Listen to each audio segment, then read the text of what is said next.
সীমা ভাসিত জ্ঞানদায়িনী গুরু বা ঠাকুর পর্ব 11। জনৈক বালবিধবা স্ত্রীভক্ত মাথার চুল কেটে ফেলায় গৌরীমা তাকে অনুযোগ করলে মা বলছেন, বেশ তো করেছে, চুল থাকলে একটু বিলাসিতার ভাব আসে, চুলের যত্ন করতে হয়।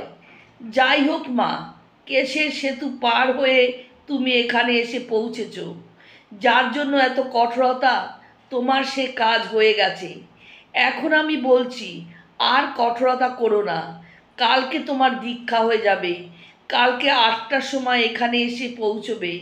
দীক্ষা নেওয়ার দিন একটু গঙ্গা স্নান ও মা কালীকে দর্শন করলে ভালো হয়।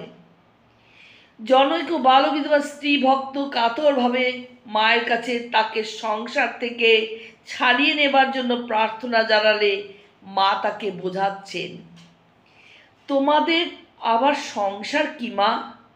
তোমাদের সংসারও যা, গাছতলাও তা। সংসার কি তিনি ছাড়া? তিনি সবখানেই আছেন। বিশেষ মেয়ে মানুষ কোথায় যাবে মা?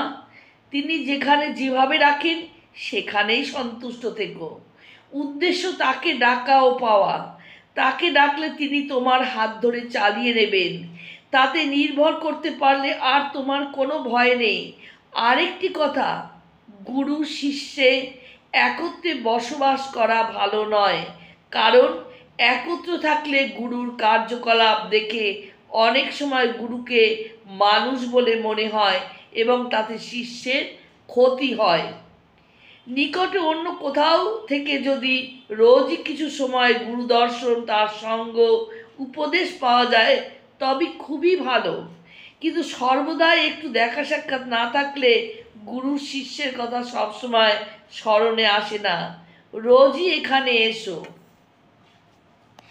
বেলুর মঠে দশমীর দিন প্রতিমা নিরঞ্জনের সময় ডাক্তার কাঞ্জিলাল দেবী নৌকায় উঠে নানা রকম অঙ্গভঙ্গি ও রঙ্গব্যঙ্গ করে সবাইকে আনন্দ দিচ্ছিলেন।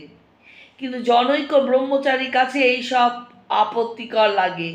মাকে সে কথা জানানো হলে মা বলেন, না না, এসব ঠিক, গান বাজনা রঙ্গব্যঙ্গ এসব দিয়ে সকল রকমে দেবীকে আনন্দ দিতে হয়। স্বামী ধীরানন্দের সুপারিশে দুজন দীক্ষার্থী জয়রামবাটিতে দীক্ষা নিতে এলে মা প্রথমে তাদের দীক্ষা দিতে অস্বীকৃত হন। পরে তাদের সঙ্গে আগত মায়ের স্নেহ ও কৃপাপ্রাপ্ত ভক্ত নরেশচন্দ্র চক্রবর্তী মাকে বারবার অনুরোধ করায় মা বলছেন, কিন্তু এদের দেহ যে বড় অশুদ্ধ। আচ্ছা, এদের বলো এখানে ত্রিরাত্রি বাস করতে। ত্রিরাত্রি বাস করলে দেহ শুদ্ধ হয়ে যাবে। এটা শিবপুরী কিনা? বাগদার শশীভূষণ মুখোপাধ্যায় মায়ের কাছে শক্তি মন্ত্র চাইলে মা বলেন, বাবা, তোমার ভেতর তো রামকে দেখছি। তোমাদের বংশে সকলে কি রাম মন্ত্রের উপাসক? রাম আর শক্তি তো অভিন্ন, তবে আর রাম মন্ত্র নিতে ক্ষতি কি? জনৈক ভক্ত তারকনাথ রায়কে মা পত্র মারফত কুলগুরুর প্রতি কর্তব্য বিষয়ে উপদেশ দিচ্ছেন। কুলগুরুকে যথারীতি বার্ষিক দিবে, অন্য কিছু দিতে সমর্থ হইলে দেবে। অর্থ দিয়া সন্তুষ্ট করিতে তুমি এত টাকা কোথায় পাইবে? জনৈক স্ত্রী ভক্ত স্বপ্নে মায়ের কাছে দীক্ষা পেয়ে তাকে শোনাবার জন্য বৃষ্টি বলা মাত্র মা বললেন, হ্যাঁ, এই তোমার ঘর, বেশ বেশ, তুমি ভাগ্যবতী। একবার দুজন দীক্ষার্থী স্বামী ধীরানন্দজির আদেশে জয়রামবাটি গিয়ে মায়ের কৃপা চাইলে মা অসম্মত হলেন। এমনকি ধীরানন্দজি পাঠিয়েছেন শুনেও বললেন, তাতে হয়েছে কি? আমার শরীর ভয়ানক অসুস্থ, তা সত্ত্বেও দীক্ষা দিতে হবে নাকি? রেঙ্গুনের শ্রীযুক্ত শ্যামাচরণ চক্রবর্তী স্বামীজি রাজযোগ পড়ে যোগ সাধনার প্রতি আকৃষ্ট হয়ে প্রাণায়াম অভ্যাস করতেন। তাতে তার কিছু উপসর্গ দেখা দেয়। জয়রামবাটিতে মাকে দর্শন করে তিনি মায়ের কাছে যোগ সাধনার অভিপ্রায় জানালে মা বলছেন, তোমার শরীরে কি রেখেছ বাবা? আর মনেই বা কি আছে যে যোগ করবে?